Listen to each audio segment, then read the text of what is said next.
the voice of God in the Shepherd of Hermas. Visions, the Tower, chapter 3.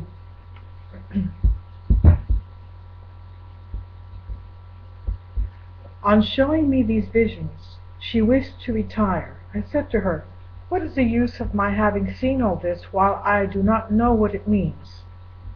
She said to me, "You are a cunning fellow, wishing to know everything that relates to the tower." "Even so, O lady," said I, "that I may tell it to my brethren, that hearing this they may know the Lord in much glory."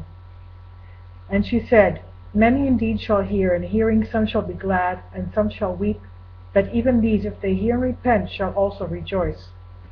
Hear then the parables of the tower, for I will reveal all to you, and give me no more trouble in regard to revelation, for these revelations have an end, for they have been completed. But you will not cease praying for revelations, for you are shameless. The tower which you see building is myself, the church, who have appeared to you now and on the former occasion. Ask then whatever you like in regard to the tower, and I will reveal it to you, that you may rejoice with the saints." I said unto her, "Lady, since you have vouchsafed to reveal all to me this once, reveal it." She said to me, "Whatever ought to be revealed will be revealed, only let your heart be with God, and doubt not whatsoever you shall see." I asked her, "Why was the tower built upon the waters, O lady?" She answered, "I told you before, and you still inquire carefully. Therefore, inquiring, you shall find the truth. Hear then why the tower is built upon the waters.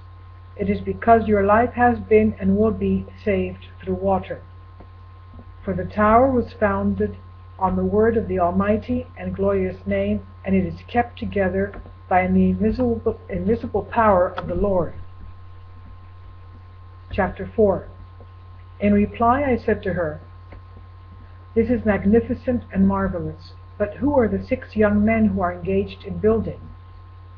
And she said, "These are the holy angels of God, who were first created, and to whom the Lord handed over his whole creation, that they might increase and build up and rule over the whole creation. By these will the building of the tower be finished. But who are the other persons who are engaged in carrying the stones? These also are holy angels of the Lord, but the former 6 are more excellent than these. The building of the tower will be finished, and all will rejoice together around the tower, and they will glorify God because the tower is finished." I asked her, saying, "Lady, I should like to know what became of the stones, and what was meant by the various kinds of stones." In reply she said to me, "Not because you are more deserving than all others, that this revelation should be made to you. For there are others before you, and better than you, to whom these visions should have been revealed, but that the name of God may be glorified, has the revelation been made to you, and it will be made on account of the doubtful who ponder in their hearts whether these things will be or not. Tell them that all these things are true, and that none of them is beyond the truth. All of them are firm and sure, and established on a strong foundation." Chapter 5. Hear now with regard to the stones which are in the building.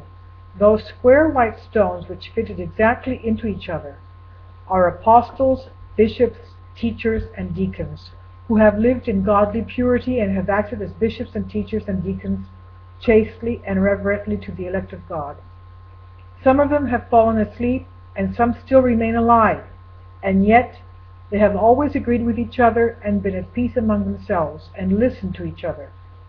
On account of this they joined exactly into the building of the tower. But who are the stones that were dragged from the depths, and which were laid into the building and fitted in with the rest of the stones previously placed in the tower? They are those who suffered for the Lord's sake. But I wish to know, O lady, who are the other stones which were carried from the land? Those, she said, which go into the building without being polished, are those whom God has approved of, for they walked in the straight ways of the Lord, and practiced his commandments. But who are those who are in the act of being brought and placed in the building? They are those who are young in faith and are faithful. but they are admonished by the angels to do good, for no iniquity has been found in them. Who then are those who they reject and cast away? These are they who have sinned and wish to repent. On this account they have not been thrown far from the tower, because they will yet be useful in the building if they repent. Those then who are to repent, if they do repent, will be strong in faith, if they now repent while the tower is building. For if the building be finished, there will not be more room for anyone, but he will be rejected. This privilege, however, will belong only to him who has now been placed near the tower. Chapter 6. As to those who were cut down and thrown far away from the tower, do you wish to know who they are?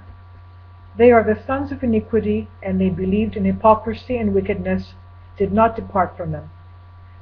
For this reason they are not saved, since they cannot be used in the building on account of their iniquities.